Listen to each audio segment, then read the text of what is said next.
Hello there, ladies and gentlemen, and good afternoon. This is Brendan Bleckley reporting in for PVTV. Today we have a special guest to introduce. Let's welcome FFA advisor Mr. Allison. Hi. How are you doing so far? Good. It's a beautiful day for the fall harvest, isn't it? Yeah, very nice weather. We've had where it's way too cold or way too hot, and this is about perfect. So, All right, that's good. Let's get started. What is the fall harvest about? the fall harvest is about educating elementary students about where their food comes from and the basic information on the standard farm animals. Nice. Why do you think it is necessary to host the fall harvest?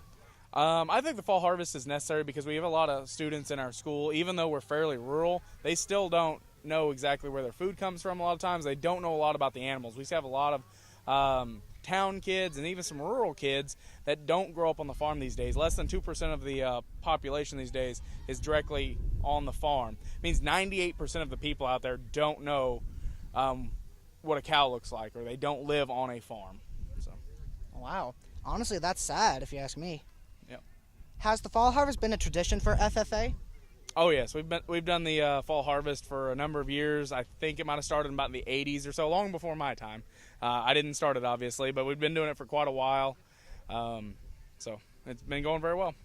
All right, that's good. It's good that it's going successful. What do FFA members get out of doing the fall harvest? The FFA members get the opportunity to present to elementary students, so they get leadership skills. They bring in their own animals, so they learn a lot about responsibility, managing their time, and presentation skills. So, Sounds pretty good. There sure is a lot of kids out here. What was the purpose of inviting these young kids here to the fall harvest? the elementary kids, we want them to learn where the food comes from and about the animals, and get to physically touch and see some of the animals and learn things about them. They throw in things like, what does the animal eat, how are they cared for, what do we do with the animal, what products come from the animals. So, That's very nice. Thank you so much, Mr. Allison. And that's it for today, everyone. Until next time, PVTV is signing out. Have a nice day.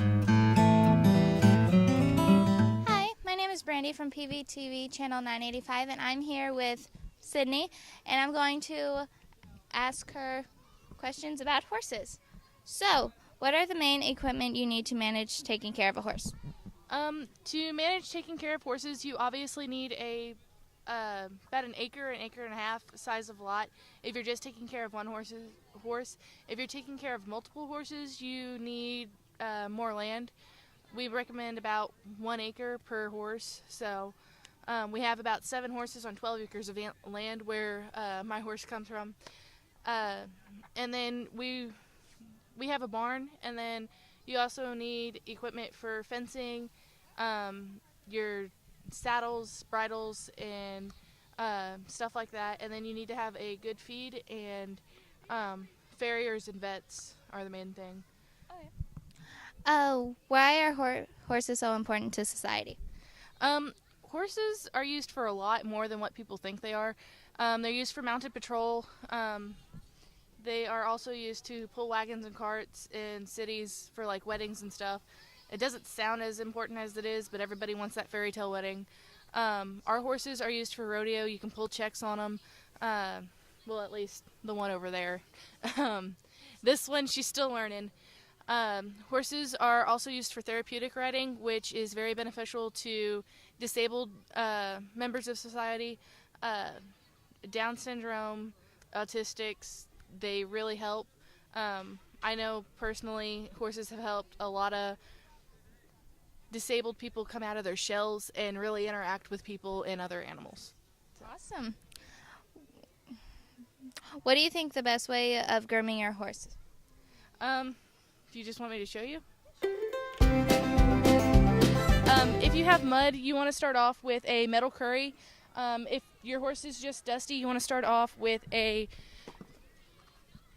rubber curry. And what you do is you rub in a circle, and what it does is it loosens up the hair and the dirt that is there. And then you will take your dandy brush and just go over the same spot and around that same area. And if it has loose sweat right in here, you want to brush that as well. And then whenever you are picking up your horse's hooves, You want to stand from the side and you want to pick up the hoof like this. And you want to pick out the hoof away from you so that if you were to pick towards you, stuff would fly up in your eyes and it just wouldn't be a good thing. Right, thank you. What is the best environment for horses? The best environment would be a grassy area with lots of trees for shade. Any source of water that hasn't been contaminated by pollution or anything would be preferred. Ponds a lot of the time are good, even if they're just in a pasture.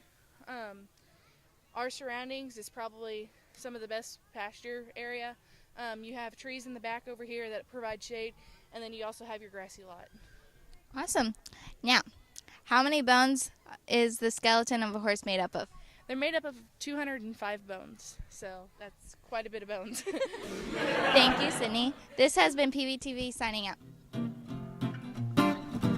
Hello, I'm Bennett Turner from PVTV Channel 985. I'm interviewing Dalton Wilk about farm equipment. So, Dalton, what's this beautiful piece of equipment you have behind you? It's called a skid steer.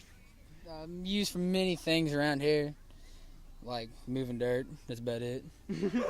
How does the skid steer help simplify your work? It helps simplify our work by making it easier on us instead of doing everything by hand. Whenever you got basically wheels and the hydraulic system to actually do it, there's the machine itself. So, about it. Yeah.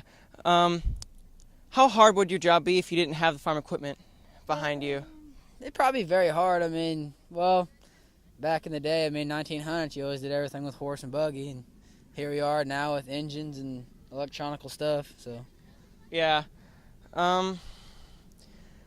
What steps do you take to keep your equipment in good condition?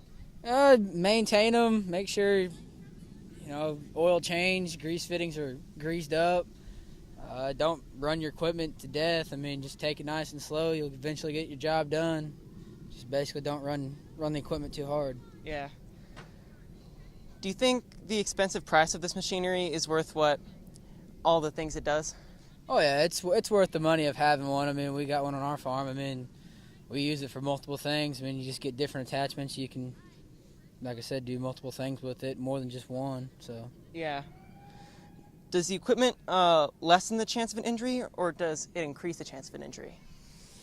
I kind of see it both ways. It can do both. If you have the right equipment, you should lessen it. But if you're not working with it properly, then it can hurt you. So that's how I see it. All right.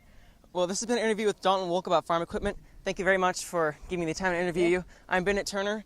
This is PVTV Channel 985. Thanks for watching. Hello, I'm Caleb from PVTV News, Channel 985, and I'm here with Macy from FFA to talk about pigs. Macy, what types of pigs are there and how many? There is Hampshire, which is a black and white pig, Duroc, which is a red pig, and Yorkshire, which is a white pig. But there are many other, lots of other breeds. It's almost hard to name them all. Okay. How old can a pig be before having a piglet? So they can start having piglets at 6 months. How long is the pregnancy process for a pig? Pregnancy is 3 months, 3 weeks, and 3 days. At what age can a piglet leave its comfort of its mother? The piglets get weaned at 6 weeks old, and then they get to leave their mother, and they just don't come back. So, how long do pigs live? Pigs can live up to 8 years old. Thanks for letting me interview you. This is Caleb from PVTV News, Channel 985. Thanks for watching.